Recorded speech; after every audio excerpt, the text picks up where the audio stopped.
Good afternoon, everybody. It's a great delight to introduce Sofia Miguens from the University of Porto, who's going to be talking to us today about naturalism and Putnam and Wittgenstein and Cora Diamond. I'm really excited to hear this paper because I had a message a few months ago from the theologian Chuck Matthews from the University of Virginia, who sent me a copy or a version of this paper and said, this is a really important paper, you should read it and you'll love it. And then by some amazing coincidence, it turned out that Mario, who, as you know, is a great friend, knew Sofia. And I think you originally wrote this paper for Mario. So I'm really looking forward to hearing it and talking about it. It's very important. Sofia's written 7 books on a huge variety of topics, including epistemology, philosophy of mind, cognitive science, moral and political philosophy. So an amazingly versatile philosopher. So thanks so much, Sofia, for agreeing to give this seminar, and over to you now. Thank you, Fiona, and good afternoon, everyone. Thank you very much for the invitation. Thanks to Mario De Caro, Fiona Ellis, to Sofia Bonicalzi, Benedetta Giovanola. It's a great pleasure to be here participating in this seminar series. It's also an opportunity to discuss an article Fiona was referring to on a philosopher I very much admire and also cherished as a person, Hilary Putnam. I have a PowerPoint, a short PowerPoint. I hope I'm going to share screen now. Is that okay? Can you see it? So my title is The Human Face of Naturalism, Putnam and Diamond on Religious Belief and the Gulfs Between Us. Hopefully, the gulfs between us is Wittgenstein's expression in the 3 lectures on religious belief. Hopefully there will be some connections with what Fiona did last week on expanded naturalism. Now, not so much from the side of desire, as from the side of conception of our life with language. Putnam and Diamond both wrote on Wittgenstein's 3 lectures on religious belief. The lectures he gave in 1938 in Cambridge, and these are basically students' notes. Putnam and Diamond both wrote on the lectures, but they did it quite differently. And my ultimate aim today is to explore that difference. I will be suggesting that Putnam's view of religion is largely a view of the ethical life. So I will be looking into his writings on ethics and his proposals to face relativism therein. Still, in his incursions into philosophy of religion, Putnam does touch something connected with what we might call relativism, while he describes religious experience through authors such as Rosenzweig, Buber, or Levinas. So there, Putnam does deal with what Diamond calls, after Wittgenstein, the gulfs between us. Such gulfs and the threat of relativism they bring need to be accounted for, and it is with that purpose in mind that I will complement Putnam's reading of the 3 lectures with Diamond's own reading. But basically, I will be trying to understand Putnam. I'll be trying to understand something I believe was genuinely puzzling for Putnam himself, and which comes out in this passage that we are looking at from Renewing Philosophy. Those who know my writings from that period, he's talking about the early 1950s, may wonder how I reconciled my religious streak, which existed to some extent even back then, and my general scientific materialist worldview at that time. The answer is that I didn't reconcile them. I was a thoroughgoing atheist and I was a believer. I simply kept these 2 parts of myself separate. So the problem will be, how does religion, broadly conceived, sit with Putnam's philosophy? And as I said, I will be suggesting or arguing that Putnam's view of religion is largely a view of the ethical life. And this seems to be so even when Putnam is explicitly paying attention to the text of contemporary religious thinkers, namely Jewish thinkers, such as Frank Rosenzweig or Martin Buber or Emanuel Levinas, a bit the same way that Wittgenstein paid attention to Kierkegaard. Yet Putnam's worry after Wittgenstein, we might say, is how we see our lives and transform our lives. We could say that it is Cabellian moral perfectionism that guides his approach to religious thinking. But let me ask them the question, what is he doing exactly, for instance, in this book, Jewish Philosophy as a Guide to Life?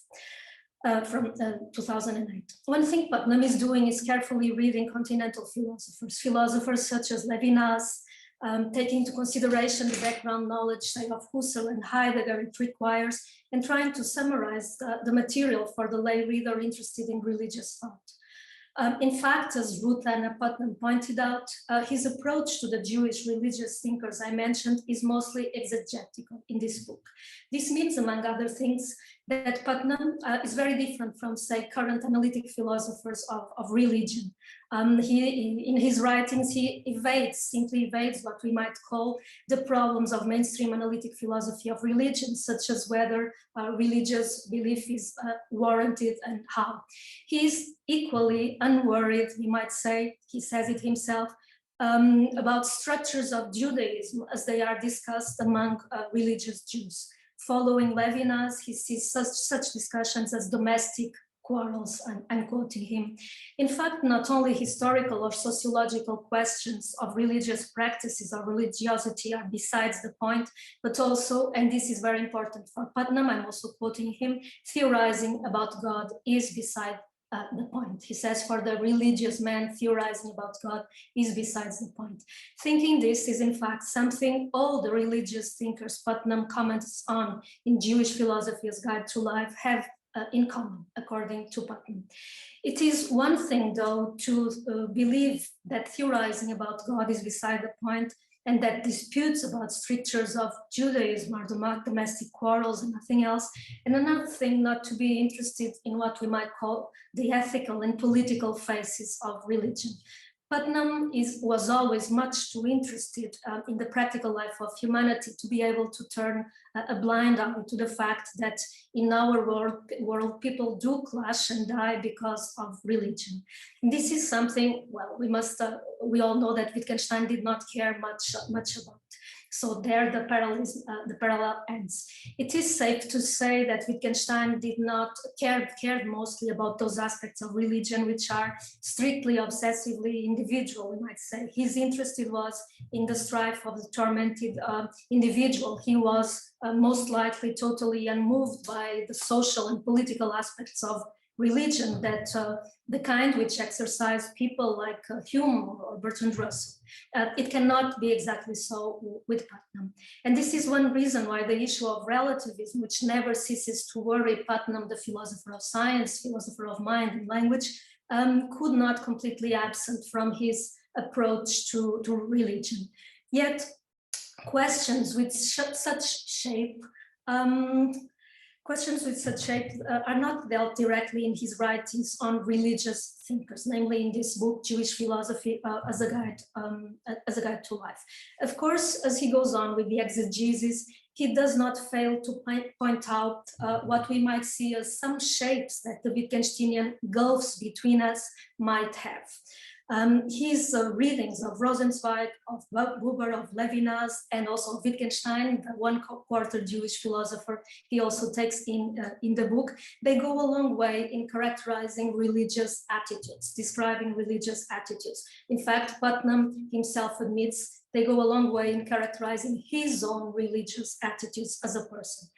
They also give us a clear picture of how distant some people's experience of life might be from that of other people, due precisely to religious attitudes. So let me just give some examples from this book and about this around these Jewish thinkers. Some people, and these I'm taking Putnam's descriptions of the way these religious thinkers describe religious attitudes of people. Some people, says Rosenzweig, think that revelation is an ongoing process in their life, that revelation is an event between God and man, that they are always in the presence of God, that the only commandment is to love God, that one should pray to meet the demand of the day, Goethe's expression. Some other people obviously do not think so at all. Some people think, after Buber, that one comes to God by entering the I-you relationship, that an I-you relation is never a matter of knowledge. Although it is impossible to theorize about God, you can address God. And so man, Buber says, receives not a content, but a presence as strength. And such presence includes three elements: the abundance of reciprocity, of being admitted, the inexpressive confirmation of meaning, the question of the meaning of life vanishes. The idea that this meaning, is that this meaning is not the meaning, a meaning of another life, but of this life. Also, some people go around thinking this way, and some other people simply do not think this way. I would say, for instance, analytic philosophers of religion do not see religion similarly. Think finally of Putnam's very profound and sympathetic reading of Levinas. Levinas describes religious attitudes taking the situation where people see the trace of God in the face of the other. They think that an infinite willingness to be available to the suffering and neediness of others is demanded of them, that they are obligated with respect to the other, that they are to be infinitely more demanding of themselves than of others. And obviously many other people do not think this. The presence of such religious frames of mind in some people, while they are completely absent in others, amounts to what counts as the gulfs between us, between such people. This per se is not Putnam's interest in Jewish philosophy as a guide to life. But when he considers Wittgenstein's three lectures, the three lectures on religious beliefs, so the text that both he and Diamond write about, he does have to face the problem. I will just now briefly mention the one example I will be going to all the time, which is the example at the very beginning of the three lectures of the man who believes in the final judgment, talking to the man who doesn't, and talking past him. It may be unfair to Putnam to jumble together the experience above with the experiences he describes through the words and the works of Buber, of Rosenzweig, of Levinas, and this initial situation at the beginning of the three lectures. Why would it be unfair? Because Wittgenstein's Last Judgment, man has a straight theological belief, precisely of the sort that Putnam is not worried about in Jewish philosophy as a guide to life. But my purpose for now is simply to point out the gulfs between people that religious beliefs of different sorts might involve. And the question is, certainly something can be said about such situations regarding something like relativism or conceptual incommensurability. This, as I said, is my ultimate interest, and this is what I will bring Cora Diamond in for a bit further on. But since I want to claim that Putnam's view of religion is largely a view of the ethical life, and that in itself supposes a stance on ethics, I'll start by considering Putnam's view on ethics, basically on his two books. You probably all know Ethics Without Ontology and The Collapse of the Fact-Value Dichotomy. From his pragmatist Deweyan viewpoint, Putnam sees ethics, and I'm quoting him, as a system of interrelated concerns which are mutually supporting but also in partial tension. It is from this perspective that he goes about deconstructing non-cognitivist views of valued judgments, which he traces to logical positivism, and also criticizing the all too frequent restriction of options when we start discussing ethics, all too frequent restriction to an alternative between Kantianism and the empiricist utilitarianism. He thus welcomes the collapse of the fact-value dichotomy and sets out to explain how ethics can be objective, which he thinks can, without being metaphysical. Following the line of pragmatists, Putnam takes the fact-value dichotomy, assumed in many understandings, according to him, of the nature of moral judgments, to be as dogmatic as the analytic-synthetic distinction. I'm quoting him. In our thinking in general, and not just in our ethical thinking, Putnam claims description and evaluation are intertwined. Also, our thinking of practice, he says, that's his word, is messy. And our ethical thinking is part of our thinking of practice. It is messy in that it involves many ways of valuing and describing. Some valuings are descriptions, Putnam says, some other valuings are not description. Think of ethical predicates such as courageous or compassionate versus predicates such as right or just. The one thing that Putnam is putting aside is the idea that there's something like neutral facts supplied by, say, perception, to which values maybe coming from the will are added at a later stage. So he was involved in many specific discussions within analytic ethics, and part of what Putnam cared about in these discussions was opposing expressivism. And basically that's the main reason why he recruits Wittgenstein for his criticism of, strangely enough, for his criticism of non-cognitivist views of ethics. According to the expressivists, the function of ethical utterances is to express attitudes. And in contrast with this, Putnam thinks ethical utterances contain irreducible normative predicates and resist a factorization to a descriptive component and attitude. If this is a way of targeting empiricist views of moral judgment and moral motivation, it should also be said that for Putnam, there's no room either for the Kantian dualism of reason and inclination. For Putnam, neither the empiricist nor the Kantian frameworks do justice to the nature of our practical thinking, of our moral thinking, moral motivation. And above all, because both empiricist and Kantian views deprive the world of value. And this is the big thing for Putnam. And this is what he's going to use both pragmatism and Wittgenstein to oppose. So both empiricism and empiricist and Kantian views deprive the world of value. And Putnam, sorry, I'm getting lost in my slides. I thought I had a quote by Dewey here, but I don't. Putnam, following Dewey, and this is him referring to Dewey, thinks that we should, like the classic pragmatists, not see reality as indifferent in terms of value.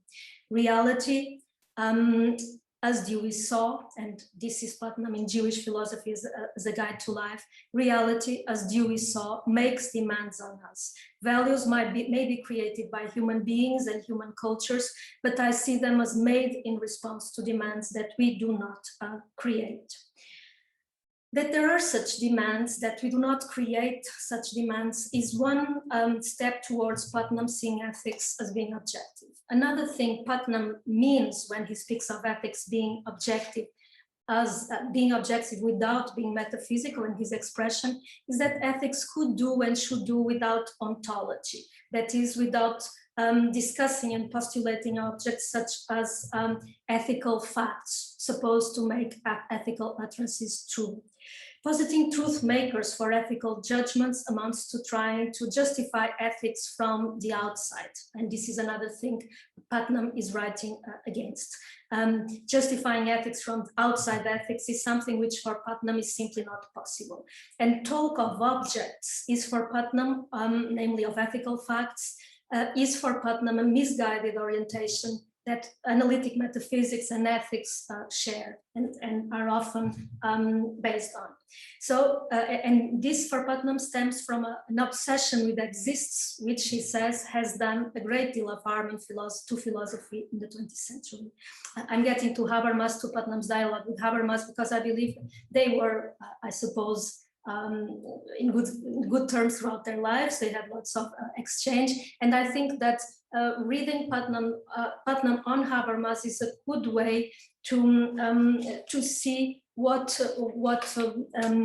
an empiricist and a Kantian approach to ethics might, in spite of everything, have in common. And this has to do with the status of value.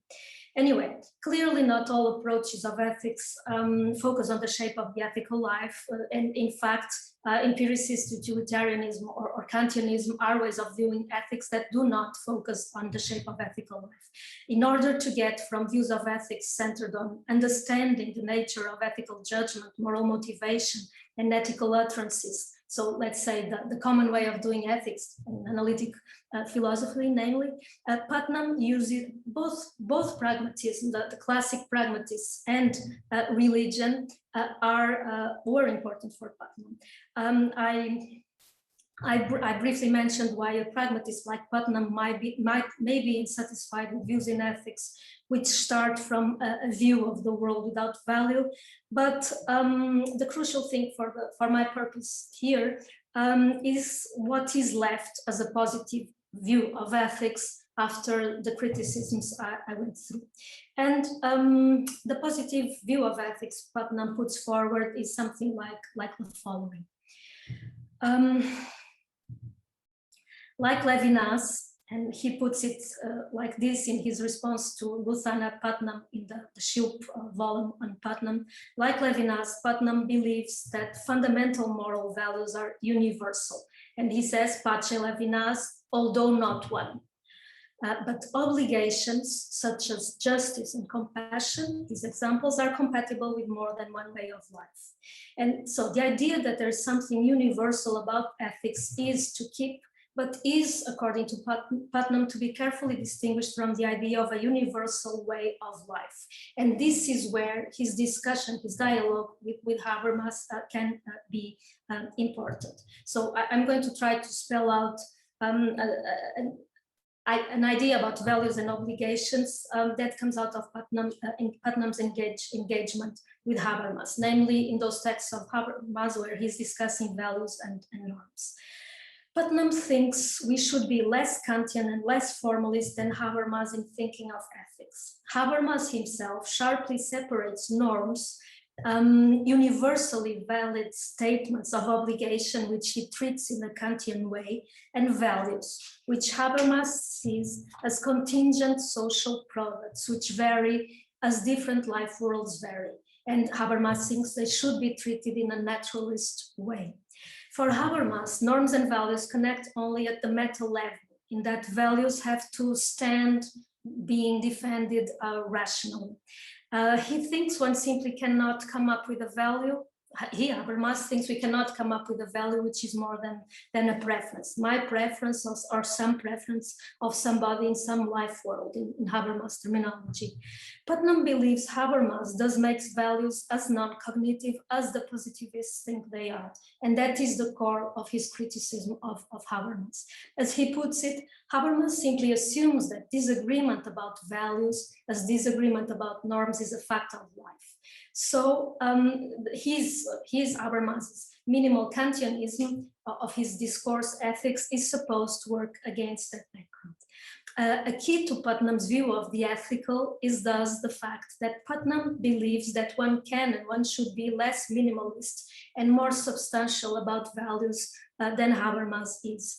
And he has many important criticisms of Habermas' minimalism in his books on ethics. But his main point is that Kantianism, as defended by Habermas or by others, always ultimately treats values as psychological facts, as natural impulses, seeing them then as, in Habermas' language, no more than contingencies of the life worlds. For Habermas, when it comes to ethics, one needs a few categorical imperatives, but not too many, and that's it. Putnam thinks this is simply too little. Kantian norms do not exhaust what is objective in ethics. That's the point. Given the fact that the formulation of norms is bound to contain value terms, relativism of any kind in respect to values simply could not leave norms unaffected. This is one way Putnam formulates his main point about Habermas in the ethics books. Anyway, this is where Putnam's incursions into ethics lead. I'm sorry, I'm again lost in my own slides. This is where Putnam's incursions into ethics leads. This is what he has to say in the context of ethics about relativism and value. Could put it like this. So relativism in ethics is for Putnam unwelcome, unwarranted, and this should arise from his pragmatist criticism of mainstream positions in ethics, which he sees as basically naturalist empiricism on one hand and Kantian on the other hand, even in its most sophisticated guises. So the pragmatist ideal of an ethical life then takes center stage. And one basic feature of such ethical life is the idea that there are moral values which are universal and that there are obligations, I'm quoting Putnam, such as justice and compassion, which is compatible with more than one way of life. This is where I want to start considering Putnam's approach to relativism from another angle. Here, what's at stake are not life worlds and cultures, so the kind of material Habermas has in mind when he discusses ethics, but simply the ways of thinking of people by our side. So this is where we come across the gulfs between us, which interests Wittgenstein in the three lectures. So now the main part of this paper is trying to compare Wittgenstein's reading of the three lectures and Diamond's reading of the three lectures. In 2 of the 9 chapters of Renewing Philosophy, so chapter 7, Wittgenstein on religious belief, and chapter 8, Wittgenstein on reference and relativism, Putnam is involved in reading Wittgenstein's 3 lectures. He depicts Wittgenstein's lectures as an example of what a philosophical investigation should be. In fact, he does it in a very personal way against the example of David Lewis, somebody for whom philosophy has to do with working out the consequences of various metaphysical positions and then testing them against our intuitions to see which are the least counterintuitive. So this David Lewis is how Putnam thinks philosophy should not be carried on, and Wittgenstein stands on the other side. So as an example in the 3 lectures of what should be going on when we are doing philosophy. So that said, Putnam acknowledges that perhaps the only sure thing about the lectures, the one that start with the situation of the man who believes in the last judgment, talking past the man who does not believe in the last judgment, the only sure thing about the lectures, Putnam says, is that Wittgenstein thinks the religious man and the atheist talk past each other. It is not the case that one negates what the other asserts when one says he believes in the last judgment and the other says he doesn't. The relation between them is not of simple contradiction nor straightforward disagreement. Neither is it a matter of difference in meaning. I will quote Putnam. He says, describing Wittgenstein, I understand all he says, Wittgenstein says regarding the religious man. I have read the same books and I understand them. What is the relation between them then? Is it that what the religious man says is, say, incommensurable with the ordinary descriptive language used by those around him? In this context, Putnam does even use the terms incommensurable and incommensurability, which he usually does not particularly favor. Is the religious man's language expressive? Is it non-cognitive? Is it that the religious man and the atheist are not able to communicate because they do not mean the same with the same words? And that is what incommensurability is. This one reason Putnam values Wittgenstein's lectures is simply that Wittgenstein is showing us a way to think about what is going on here. I was going to read the beginning of the 3 lectures, but time is going by, so I guess I'll just go on with the description. I'll introduce it later, maybe. So Putnam values Wittgenstein's lectures because there Wittgenstein goes against simplistic views of religious belief and religious language. Wittgenstein never accepts, and I'm quoting Putnam in Jewish philosophy, he never accepted the facile idea that religion is essentially conceptual confusion.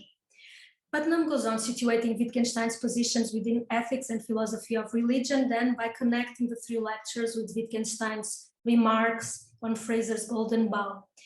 We know, he says, that what religious beliefs are not for Wittgenstein.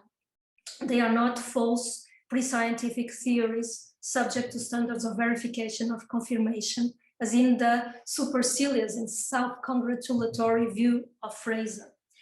Religious utterances are not non-cognitive talk, emotive language used to express an attitude. This way of seeing things goes along with the package, which includes the fact-value dichotomy as a metaphysical contrast that Putnam himself rejects. From Wittgenstein's 3 lectures, Putnam retains the idea of religious belief as a picture which has total weight in one's life, a picture that is at the root of all our thinking. Granted, being in the grip of a picture is a frequent target of Wittgenstein's criticism, but in this particular context, Wittgenstein is not criticizing the religious person for being in the grip of a picture. As Putnam says, not all pictures are bad. Some are the ultimate ground of a person's life and thinking. And this precisely something Putnam wants to keep. As he later said in Jewish Philosophy as a Guide to Life, this is basically the conclusion of his reading of the 3 lectures. According to the interpretation I went on to offer, Wittgenstein did not, in the end, offer a single model. Rather, he tried to get his students to see how, for homo religiosos, the meaning of his or her words is not exhausted by criteria in a public language, but is deeply interwoven with the sort of person the particular religious individual has chosen to be, and with pictures that are the foundation of that individual's life. Okay, so as in ethics, what matters for Putnam in religion, as seen through the eyes of Wittgenstein's lectures, is life. And Putnam's final point about this in his reading of the 3 lectures is expressed as a point about relativism and the desire for foundations. He thinks relativism and the desire for foundations, for metaphysical foundations, are part of the same disease. I'm quoting him. This is a point of his writing on the 3 lectures where he reminds us of Cavell's idea, the idea that being alienated, or Cavell's writings on skepticism about other minds, the idea that being alienated is part of the human condition and of what philosophical reflection does there. And Putnam ends with the idea that if Wittgenstein gives us a good example in the 3 lectures of how philosophical reflection can be, again I'm quoting him, more than creating new tempests in old thoughts, it is because Wittgenstein is giving us an honest and clear view of our situation. I suppose that's what Wittgenstein does and David Lewis does not, according to Putnam. He makes a bonfire of vanities, which are what keep us from trust and perhaps even more important, from compassion. Again, quoting Putnam. These trust and compassion are what matter in Putnam's view of what I've been calling the ethical life. And this, I want to suggest, this is what Putnam, the man, found in Jewish religion, namely in the thinkers he analyzes in Jewish philosophy as a guide to life. But there's another question. Let's recapitulate how Putnam's reading of Wittgenstein's 3 lectures, how did it go on in renewing philosophy? It starts from what we may call the epistemological metaphysical problems posed by the gulfs between us, problems regarding contradiction, disagreement, meaning, relativism, as they are usually discussed in epistemological metaphysical context. And it ends with a proposal of Cavellian moral perfectionism and religion's place in such a view of ethics. One feels that there are still things to be made clear from an epistemological and metaphysical viewpoint about the goals between us, and this is where I think Diamond might help. Okay, so now to contrast with Putnam, Wittgenstein's 3 lectures read by Cora Diamond. Right at the start of her article, Wittgenstein on religious beliefs, the gulfs between us, Diamond gives a name to what is challenging, she thinks, in the 3 lectures. She says, for her, this is all a matter of interpretation of Wittgenstein, of what is Tractarian, and how Wittgenstein develops what used to be his conception of the logical space and the positioning of all beliefs in such unique logical space after the Tractatus. So she's giving a name to what is challenging in the 3 lectures, where she thinks Wittgenstein is discussing belief. A challenge is posed to an idea of Frege, the idea that there is a stack of thoughts which are available to us as thinking beings, so available to all of us as thinking beings, what the Tractarian Wittgenstein would call a single logical space. So she sees an affinity there between the Tractarian Wittgenstein and this idea of Frege's. And this challenge is a way of thinking of relativism. So we could formulate relativism as the idea that there is no common intellect. Okay, you can go. Sofia, Miguens. Okay, so I was entering the comparison between Cora Diamond and Putnam as readers of 3 lectures, and I was saying about Diamond that in her article, Wittgenstein on Religious Belief, she gives a name to what she thinks is challenging in the 3 lectures. She says that the challenge is posed there to an idea of Frege, the idea that there is a stack of thoughts available to us as thinking beings, to all thinking beings. So the idea that there is something like a thinkableness of all thoughts for all, the being there of this stack of thoughts in Frege's metaphor. So, and I said that this gives, she thinks this gives an idea of thinking of relativism. So relativism is the idea that there is no common intellectual life of humanity. The stack of thoughts would be this common intellectual life, or the being there of this stack of thoughts available to us all as thinking beings would be the touchstone and the guarantee for this common intellectual life of humanity. That formulating relativism as the not being there of a common intellectual life of humanity is an alternative to, say, a Rortian formulation. So the idea that an assertion being warranted is a matter of which community we feel solidarity with, or a formulation of relativism in terms of objects and universes of discourses, say dinosaurs or genes, as social constructions, so as not being there apart from our needs and interests. So Diamond is saying Frege's idea that it is possible for A to believe that P or not P, then if this is possible, then P is simply thinkable for all thinkers. This idea seems to rule out the situation at the beginning of the 3 lectures. So back to the situation. I think I cannot go on with my slides. Sorry. Oh, okay. Okay. The situation again, because the situation is our central object here. There is a man who believes in the last judgment, let's call him the assertor, and there is his interlocutor, Wittgenstein himself, speaking in the first person. Wittgenstein imagines himself saying, well, possibly, I'm not so sure, after the man says that he believes in the final judgment, well, possibly, I'm not so sure. In such a situation, there is a gulf between us, Wittgenstein says. And right after that, the situation is repeated with, I think I saw a German airplane flying over us. And then Wittgenstein replies, well, I'm not so sure. Here, there's no such gulf. It is not a psychological matter that there is a gulf between us or a lack of mastery of some complexity in topic. It is a situation where someone believes something, whereas others cannot either believe it or deny it or consider its truth or falsity as not yet determined. If Frege is right about the common intellectual life of humanity, there simply should not be such gulfs. Diamond thinks, as I said, Wittgenstein's Tractarian conception of logical space where all propositions are interconnected is akin to this view of Frege. And according to her, as I said, she's mostly interested in interpretation of Wittgenstein, it is such conception of the logical space that is undergoing criticism in the 3 lectures. In the situation above, so our object situation, where the man who believes in the last judgment is talking to his interlocutor, Wittgenstein, who imagines himself saying, well, possibly, I'm not so sure.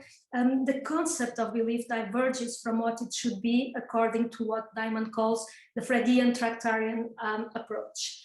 According to such an approach, there is a logical space where all propositions are interconnected. If it is possible for A to believe that P or not P, then P is simply thinkable for all thinkers. If A believes P, other thinkers can either believe it or deny it or consider its truth or falsity. It's not yet determined. Yet this is not how one is situated how one is situated in relation to the man who believes in the last judgment, or who believes in resurrection, or seeing you after we die, as other examples in the 3 lectures. So Diamond goes on spelling out what she thinks Wittgenstein is saying about different ways believers might be distanced from each other. And she says there are several ways. So one way one could see what she's doing is seeing her as criticizing a all or nothing conception of agreement and disagreement. Do I contradict the man who believes in the last judgment when I say I don't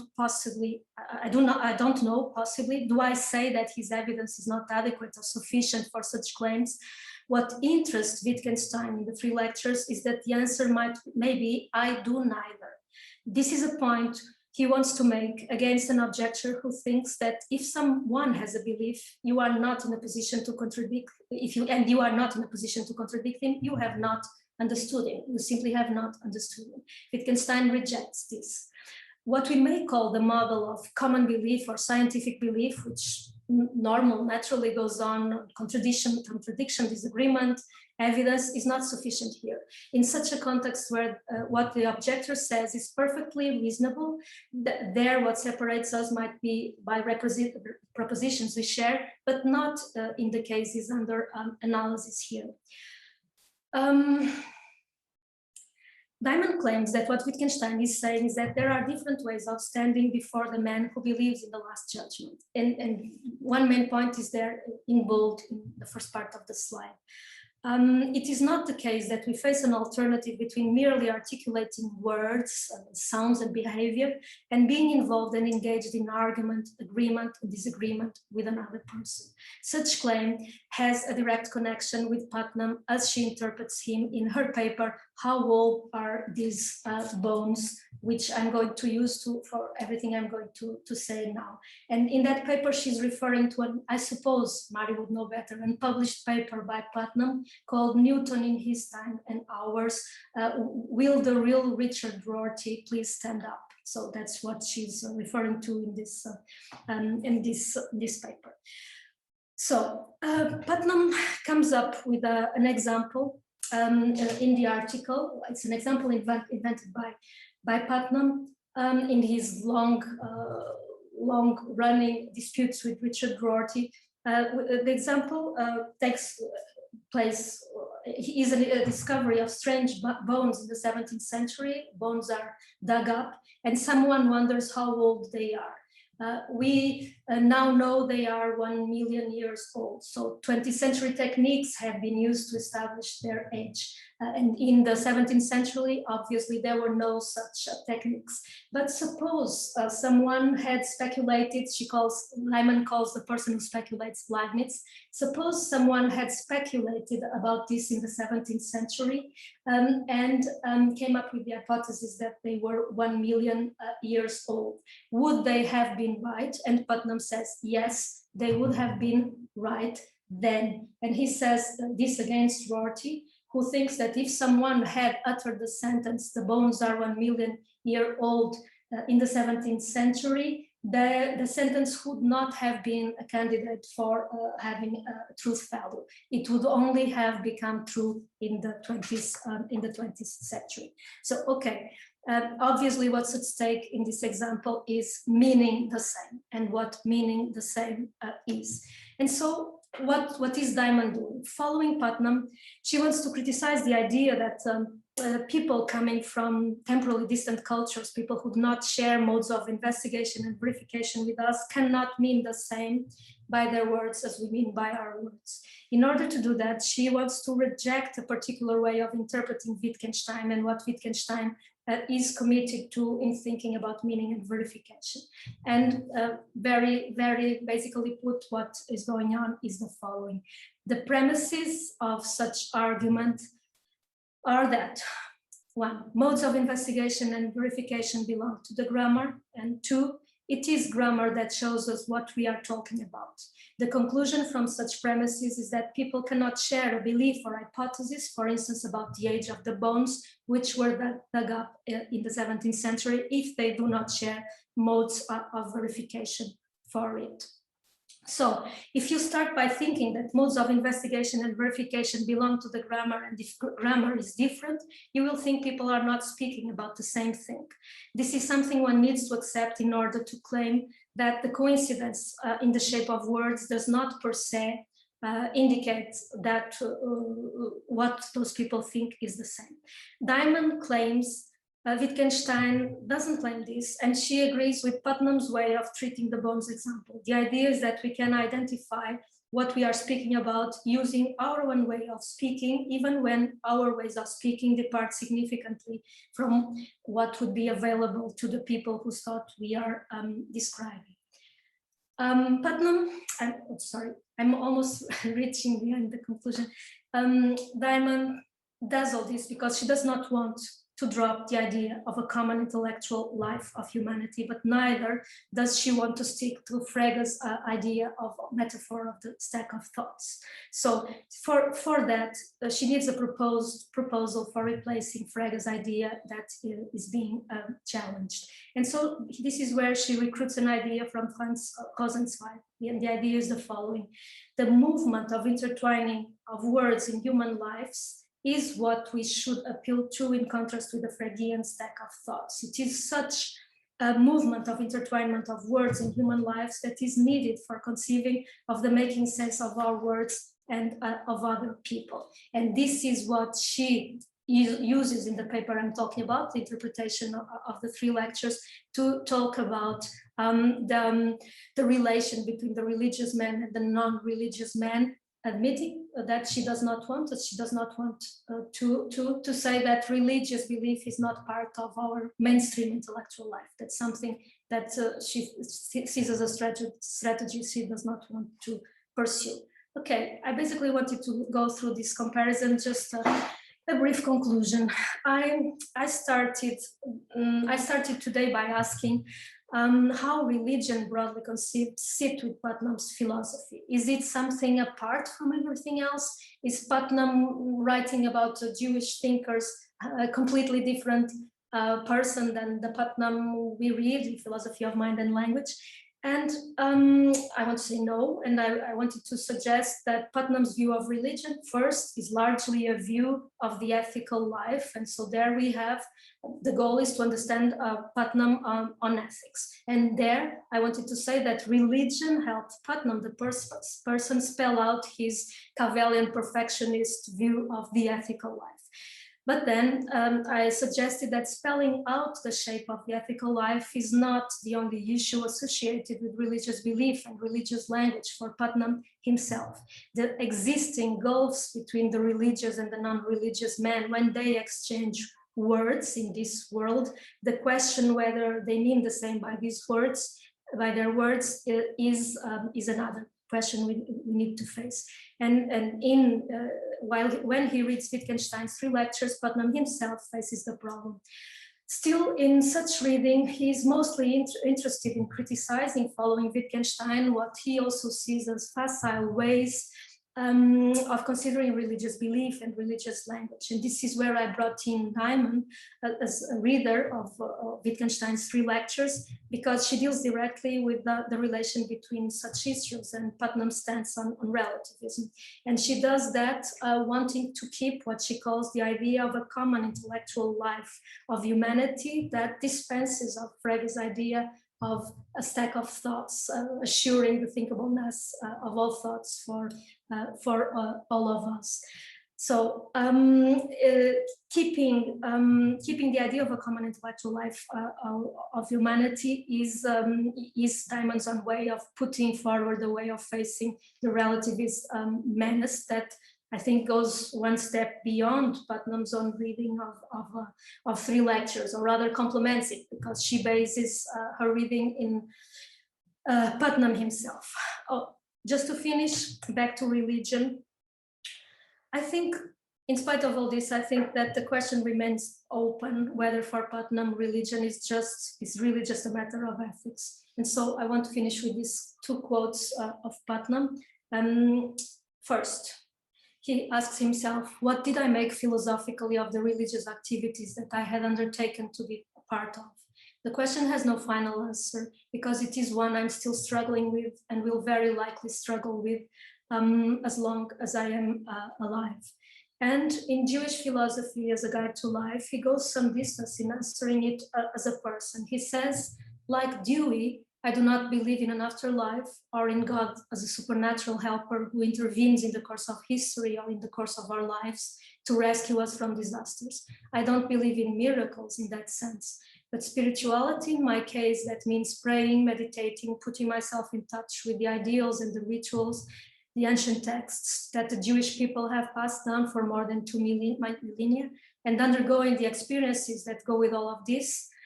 Spirituality is miraculous and natural at the same time, just as the contact with another in what Buber calls the I-you relation is miraculous and natural. And the contact with natural beauty or with art can be miraculous and natural.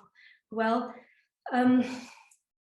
these are Putnam's words. I want to suggest that religion gives Putnam's naturalism a face that it simply does not have for other contemporary pragmatists. This could not be the words of Quine or Rorty.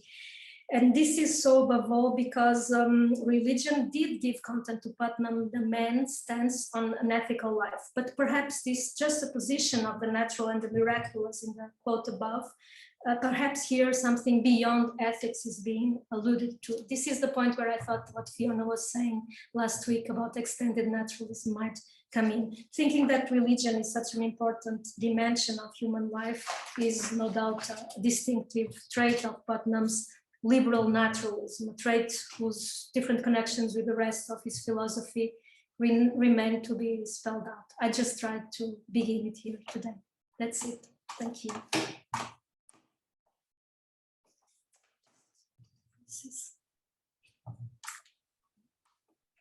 I will stop sharing.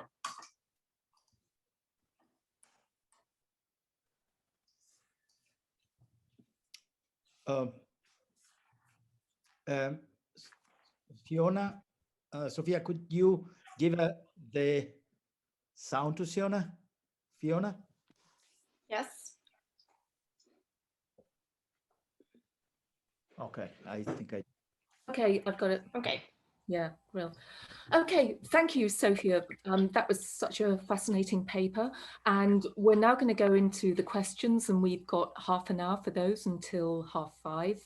I think I've got to ask, first of all, whether anybody would mind if we recorded the questions. And if you do mind, to put your hand up now, or perhaps not ask a question. So everybody's fine with, I mean, if you do want to ask a question, but don't want it to be on the recording, just say at the beginning of your question and we can delete that part. So I'll just begin the discussion, Sophia, by just considering this claim of Putnam's, or the question of whether religion is just a matter of ethics. And I think it's easy to read that as a reductive claim, but it's important to remember also that for somebody like Putnam and of course Levinas, ethics, or the distinction between ethics and religion, has been completely undermined, really. So ethics is a religious phenomenon. And if you grant that in the way that Levinas does, and I think Putnam does, then saying that religion is just a matter of ethics is to be interpreted rather differently. You know, you're saying, is religion religious or something like that? So I think that once you clarify that his conception of ethics is very different from, say, the conception of somebody like Freddie Eyre, then there isn't a temptation to interpret him in anti-realist terms. And somebody might want to do that if they then look at what he says about what he believes, like, I don't believe in miracles in that sense. I don't think of God as a supernatural helper. I don't believe in the afterlife. I mean, there are many, many theists, myself included, who would say exactly what Putnam's saying there. So I think it's important to allow that, although there are claims that it would seem to be natural to interpret in quite anti-realist terms, I think that it's important to avoid that interpretation. So it isn't really a question, it's just really a comment, and I wonder what you think about that. Thank you very much, Fiona. certainly it's posed as such, the question, is religion just a matter of ethics, is completely reductive, as seen from the side of people who have eliminated the difference between ethics and religion. You mentioned Levinas, for instance. Okay, but how different a philosopher is Levinas from Putnam? Because what was interesting for me here, thinking about Putnam, is that Putnam's, I wouldn't say main writings, but Putnam writes mostly about representation, meaning, thought-word relations, and as it were, when I came across his writings on religion, it looked like they were somehow on the side. It's not at all the case for Levinas. On the contrary, if you go reading Levinas, somebody who has broken this separation between ethics and religion that you mentioned, you see that he has done, say, an attack on Western philosophy, an attack on Heidegger. He got to a position where the topics that Putnam wants to talk about, the nature of representation, call it the nature of representation, are simply non-kosher in philosophy. So they are topics that somebody like Levinas would put aside all too easily and say that, I wouldn't say that in order to take ethics as the first philosophy, as Levinas puts it, I have to dispose of the metaphysics of representation. Putnam is doing no such thing. So Putnam never gives up thinking about meaning and representation. And that's part of what's, I would say, for me, more challenging in thinking about Putnam, thinking about religion. Then I'm not going to say that I do not appreciate Levinas as a philosopher, but the particular challenge comes more from Putnam than from Levinas there, because Levinas is not addressing these questions of meaning and representation that Putnam is, and Diamond is. So yes, the question does seem reductionist. Is religion just a matter of ethics? And I think that's a very important challenge you are putting forward. But it was an instrumental question for me here for analyzing Putnam.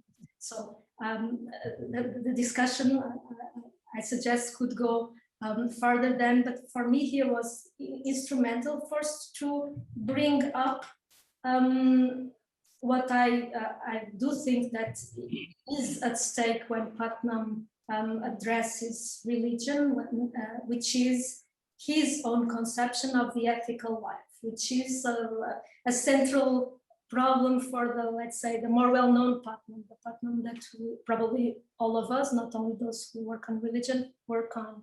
So, okay, you said it was not a question, this was not a proper answer. Yeah, I mean, I guess Putnam's renowned for changing his mind, and I see in his later thinking a real move away from that very narrow paradigm. But I mean, that's something we can talk about later. I think, Mario, you've got a question? Yeah. So once I was at Putnam's for a Hanukkah, and so I was part of the celebration that was very intense. And finally, I asked him, and he's, in what sense it was religion. He said, I don't believe in afterlife. I don't believe in a personal God. I don't believe in miracles. I believe in spirituality. I think this could be the main difference between ethics and a religion for him, the role of spirituality. It's something different because it's not necessarily intersubjective, as inside you, in your interiore homini, really, that this is done. He said, I pray, I don't know whom I pray, I don't pray anyone, but I pray, and so it was a form of meditation. But anyway, I think what is interesting here, that certainly Putnam changed his mind. In the 80s, he was more of a theist. It's interesting that in the 80s, 70s and 80s, he was more of a realist also about mathematics. That's, I think there is a connection here. So he was a Platonist there. He thought that there can be abstract entities. And then eventually when he, when David MacArthur, we were preparing one of his anthologies, and we were discussing with him, and we said, Hilary, when did you change your mind and you stopped to be a Platonist in mathematics? He said, I was never a Platonist in mathematics. So we came out with some of his writings and said, okay, I'm not a Putnam scholar. So that was the idea. He had forgotten totally that he was a Platonist. And I think what happened was he didn't want really to deal with abstract entities or spatial temporal entities eventually. That was part of his last views. So he didn't want ethical properties, if not in an Aristotelian sense, instantiated within a person or within an action, or he didn't want mathematical entities and didn't want religious entities. And I think in the background there may have been the famous Ben Asseraf problem that he had been thinking about for a lot. So how can we interact with these abstract entities? That's just my own guess. I don't know if Sofia agrees with any of these things I've said. Thank you, Mario. And in some sense, you just explained why Ethics Without Ontology is such a strange book. So how, a bit on philosophy of science, a bit on ethics, what's the common denominator? It's abstract objects. So whether there is a need to postulate abstract objects in order to understand whether it be mathematical thinking or ethical thinking. So in as far as there was an evolution in Putnam's thinking towards disposing of abstract objects, this intersection that you were mentioning between his thinking about mathematics and his being or not being an atheist, seeing ethics as spirituality or religion, I would have thought there's a direct connection. And so, and what's at stake ultimately is abstract objects and whether they are needed for thinking about thinking, for explaining thinking. And that's what explains the structure of a book like Ethics Without Ontology, where he's on the one hand thinking about epistemology and philosophy of mathematics, and then the other on ethics. But I didn't know that in the 80s he proclaimed so directly that I'm much more of an atheist. I didn't know that. I mean, that, in some sense, what we are discussing is a mixture between Putnam the man and Putnam the philosopher, and it's a mixed bag. So thank you for the observation. Thank you. Next person, John Cottingham.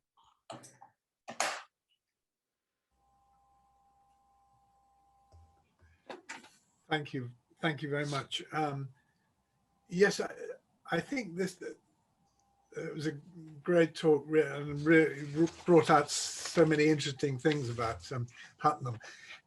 In a way, Putnam's position is a very characteristically Jewish position, that orthodoxy is less important than orthopraxy. And that, I think, perhaps does connect with the pragmatist dimension you started with. I mean, if one thinks of the very broad lesson of pragmatism, it's that we shouldn't get too hung up on theoretical metaphysical differences, but rather ask what is the cash value, what difference does a position make in terms of the actual life one lives.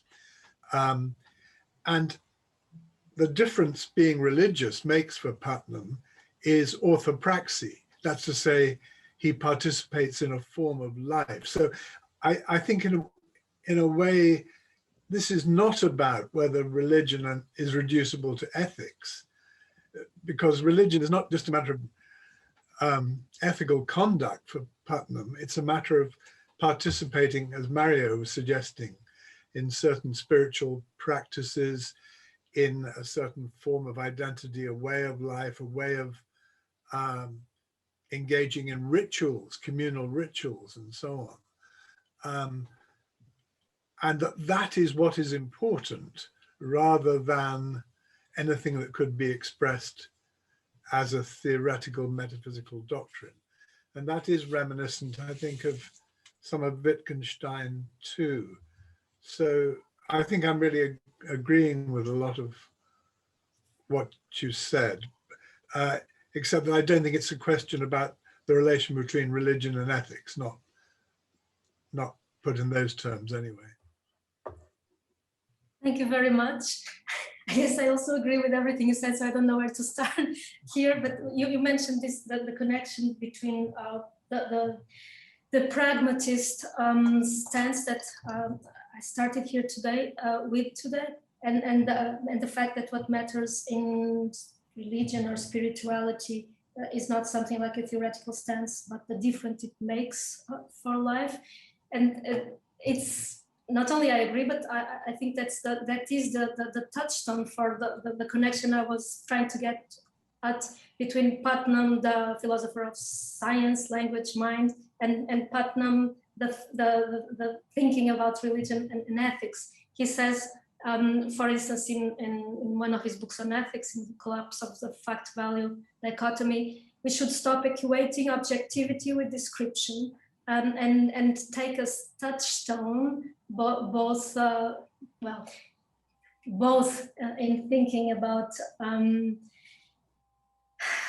knowledge and ethics, the difference it makes. Put like that sounds very verificationist, but and he wouldn't want to say it in that verificationist way. But precisely the replacement of the positivist verificationism with the pragmatist, the difference it makes for life, I think is what was at stake for Putnam. But thank you very much for comments and questions. Anna is next, Anna Boncompagni. Yes, thank you. Thank you very much. That was really a great talk. I have a thought that is not yet a question. Actually, maybe it's half a thought. It's not yet a full thought and a question. And then I have a separate question. So the thought is that this way of dealing with the challenge of what for Frege was the common intellectual life of humanity, dealing with it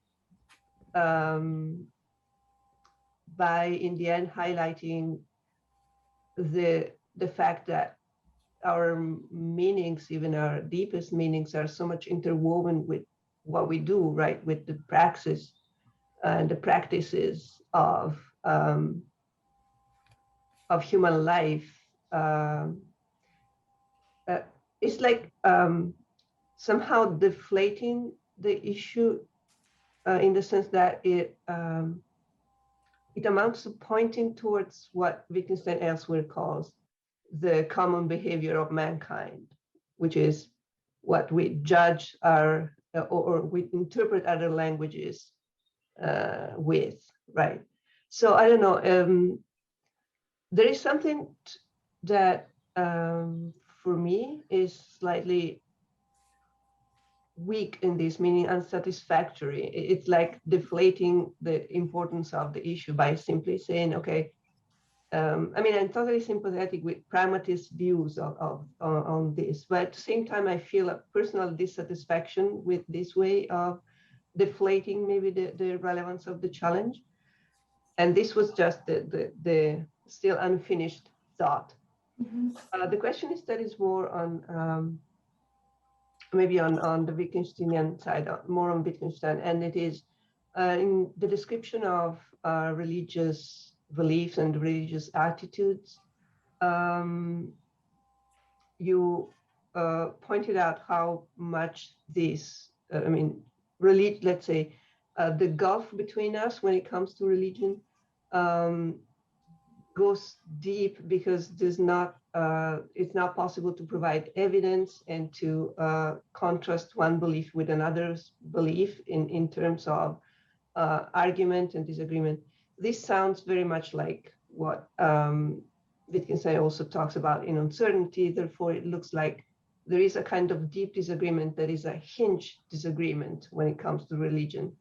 And my question is, what are your thoughts about interpreting religious convictions in terms of hinges, in terms of Wittgensteinian hinges? Thank you. Thank you, Anna. Haven't seen you since Lisbon. Last time was physical. Quite a long time ago, yes. And maybe you are a friend of Nuno Venturini, and you know he has a project now in which I'm also participating exactly on this. So the use of Wittgensteinian hinge epistemology for approaching religious belief, and he would be more one than I am for now to answer this last question of yours. What I think of the uses. I've been learning a lot about the uses and the very different uses. In people from Duncan Pritchard to Daniel Moyal Sharrock, the people or Annalisa Coliva, so the people who are using hinges.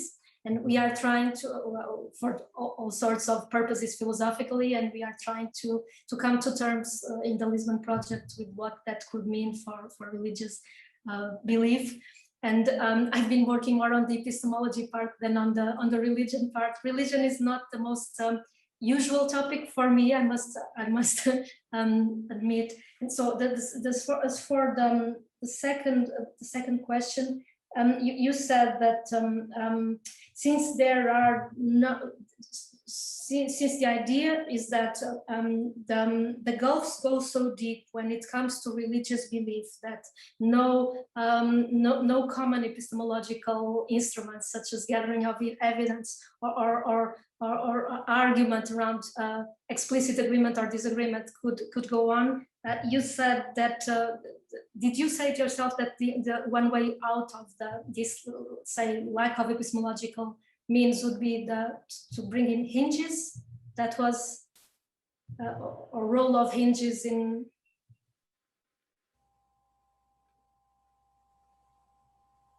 Anyway, hinges would be an epistemological instrument to bring in as a means to deal with the fact that, say, the usual apparatus is unavailable and start one discussion. And you, as for your first challenge was really interesting for me, finding it deflationary or too little. What Diamond is saying in the replacement of the Fregean image of the stack of thoughts, to think about thinkableness for all, replacing that idea with, as far as I understood what you said, with the idea of the interwovenness of words and life. That's what she brings Rosenzweig idea to. And you said that if we are going to talk about life and interwovenness of words and life, you think that is way too quick a solution, because there we should bring in the common behavior of mankind, or say discuss the nature of behavior, and namely the uses of languages. Was that what you said? And make for a place there. Yeah, I think Anna needs to be unmuted so that she can just talk again. There I wasn't being fair to Diamond. She says much more about all this, namely on. Yeah, I'm sorry, I wasn't able to unmute myself earlier, so I couldn't interact. Yeah, it's just a sort of dissatisfaction with this idea. Is this what the Putnamian, and especially as read by Diamond, let's say Diamond's reading of Putnam's reading of Wittgenstein on religious belief, is this what it is pointing towards? And if so, is it satisfactory? I think the more honest thing I want to say is that Diamond does not ignore those questions herself. Namely, you brought up the example of human behavior in different languages, the speaking of different languages. And that's one of the things that she knows she has in her hands after she disposes of Frege's strategy of thinking of logic, or a common logical form that allows us not to think of language as anything but psychological significance. So she knows that that's the nature of the problem she has in her hands then. And in the very same text that I was speaking about, she does consider that, not very fully, but part of what one loses in leaving aside the Fregean Tractarian conception of the logical space is the possibility of taking logic instead of spoken languages in the real world to express thoughts as the touchstone for expression and meaning.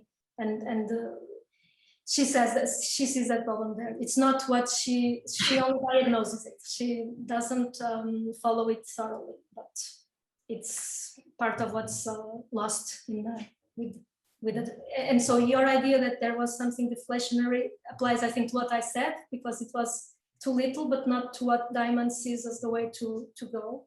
She has more to say there. Okay, thank you. So Massimo's next. Oh, thank you. Thank you very much. Thank you, Sofia. I have two questions, actually. The first one is just a question of clarification, because I didn't quite catch the diamond proposal. You said intertwining of words in human life. So just if you can add something more about that. And the second question is related with a very interesting claim by Putnam you mentioned, namely reality makes demands on us. So demands that we not create, and from this comes the objectivity of all this. And is it possible to view the anti-realistic stance by Putnam in these terms, namely that the non-believer doesn't feel the same demands reality makes to the believer? So the world is just one. We have just one and the same world. The world is made of many layers, as Putnam says. There's also the layer of religion. But the fact is just that the non-believer doesn't feel the same demands of the believer. I don't know if this can make some sense to you. Thank you very much. Two very difficult questions, and I will try to give simple answers to I won't presume that I'm fully answering. The first question has to do, I think, of grammar. How so the interwovenness of words and life. So what is at stake for Diamond is an interpretation of what Wittgenstein calls grammar. And what she's objecting to is the idea that methods of investigation and verification belong to grammar or within grammar in a purely, say, interlinguistic conception of grammar. So what she wants there is to take up from Putnam something she shares, arguing against philosophical theories that tie the content of truth claims to available methods of investigation and verification, and to, let's say, internalize into a linguistic conception of grammar what such verification and confirmation, so verification and investigation could mean. Basically, erasing the role of the world, erasing the engagement with the world of this words and life sets. So sorry, I'm getting tired. My first answer to your first question would be, it has to do with the way Wittgenstein or Diamond interprets Wittgensteinian grammar. And it is not grammar is not language. Language is something that is not world engaged. And her interpretation at the end of my paper had to do with that. The second, about the demands made on us. Reality makes demand on us. And you ask whether would it not necessarily be the case that different demands are made of different people, and so namely the atheist and the non-atheist. And I would just start answering by suggesting that I want to suggest that what we can do based on Putnam to say, no, maybe we can think of reality making the same demands on all of us, which I think it's something he wants to say in his writings on ethics, is that he is exploring the idea that you cannot, it's a way of thinking of value, because the idea is that you cannot address value from without your own reality as ongoing evaluation. So we cannot understand our own reality in non-evaluative terms. I think that's something that Putnam would want to say, and that would come out of his pragmatist inclined writings on ethics. And I think that's where he would start. Maybe here we get too close for some to something like human and humanness of the demands, and not so much the demands made to the atheist or the non-atheist. But I think that's where Putnam would like to take this idea of demands made on us. So as entrance way to a view of value of or evaluation where you cannot do it from without. I remember last week Fiona was mentioning interpretations of Nietzsche that did not see Nietzsche on value as being a reductionist naturalist or a bold naturalist. And I think there's a parallel here, because in those interpretations of Nietzsche, where we don't see him as a reductionist naturalist on value, what's at stake is also this idea that I think Nietzsche himself puts it like this in the gay science, that what if we are trying or putting forward a conception of nature without value, say a mechanistic interpretation of the world where our own bodies, our own behaviors, our own language is. And Nietzsche says this ultimately strips the world of its polysemic character, or ultimately strips the world of something he says belongs in the world. So this, I would see both in Putnam and referring to Fiona's mention of Nietzsche last week, people who do not want to think of value from without value. So, and that's where you should position this idea that reality makes demands on us. This is a very abstract level, and I think this is just, well, a framework for thinking about mind and value that then can be applied to ethics. But I think that's where I would see Putnam as wanting to go there. Okay, we've got 4 minutes left and 2 more questions. Paolo first. Oh, thank you, Fiona, and thank you indeed, Sofia, for your engaging talk. My question is more a description of the Wittgenstein example in order to see whether and to what extent my account makes sense to you. I aim at a middle position, as you can easily imagine.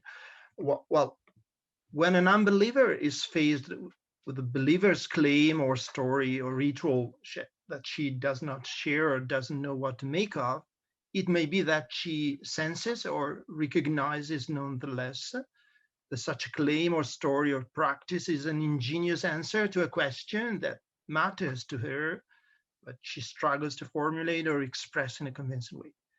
So her interest may be an expression of a true concern about what she may gain from this effort in her personal spiritual life, which can be open-ended. It can be so open-ended, can be such an open-ended process that she does not even know where she stands, where she precisely stands at the moment.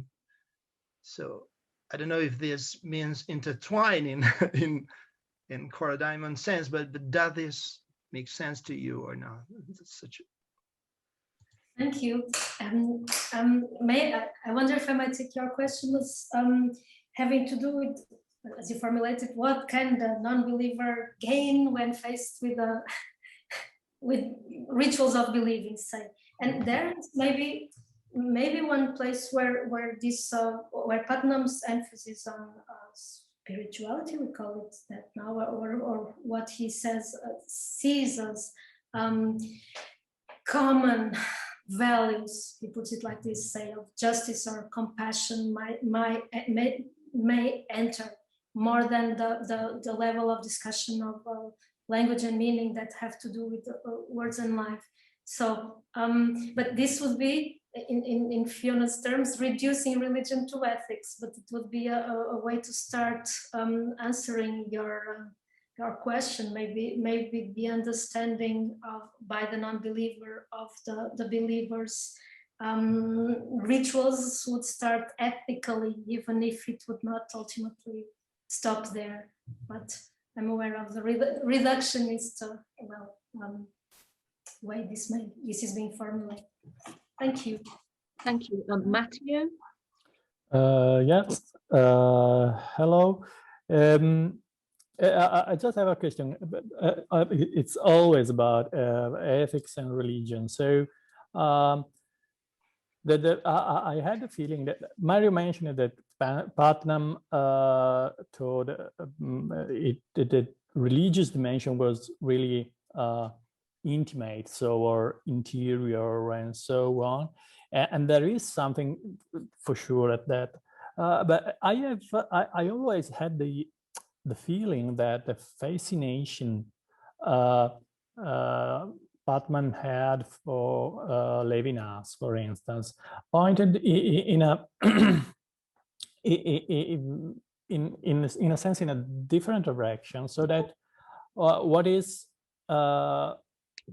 important in a religion is that, or was Putnam finding touching in religion, is the kind of exteriority of religion, so a kind of sensing an alterity that it's not not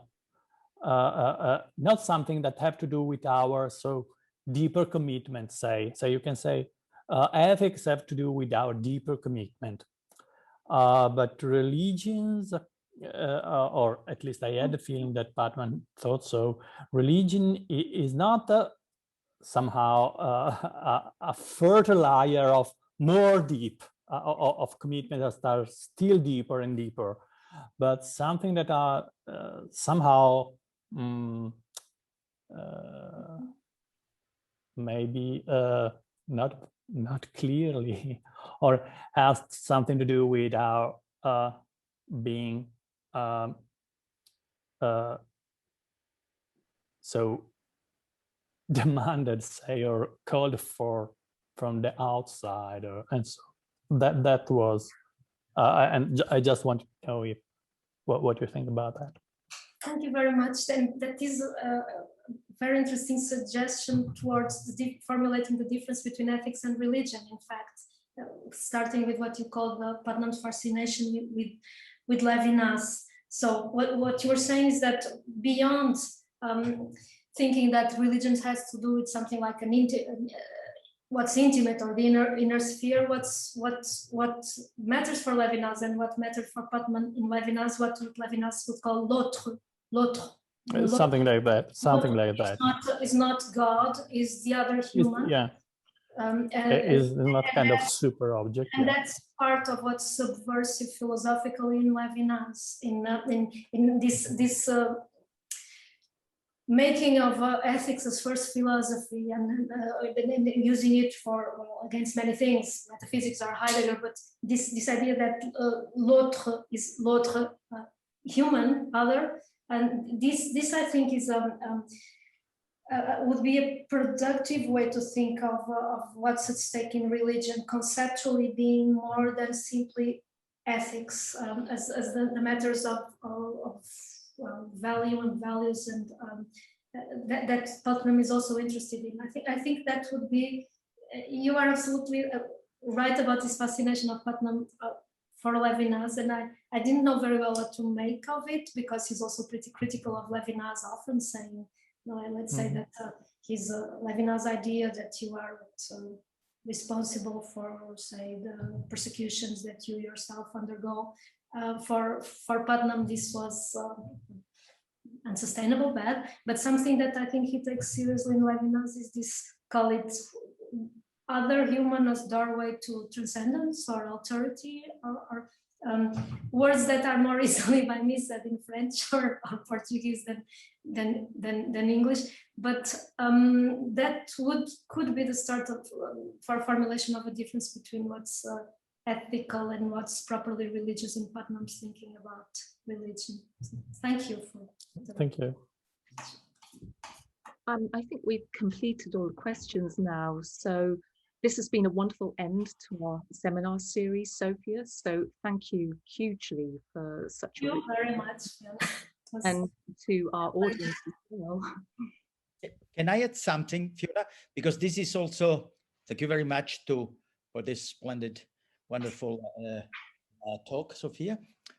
This is the last seminar of our series, Agency and the World, but also I'm talking for Fiona and Benedetta and Sofia Bonicalzi. We'll be back.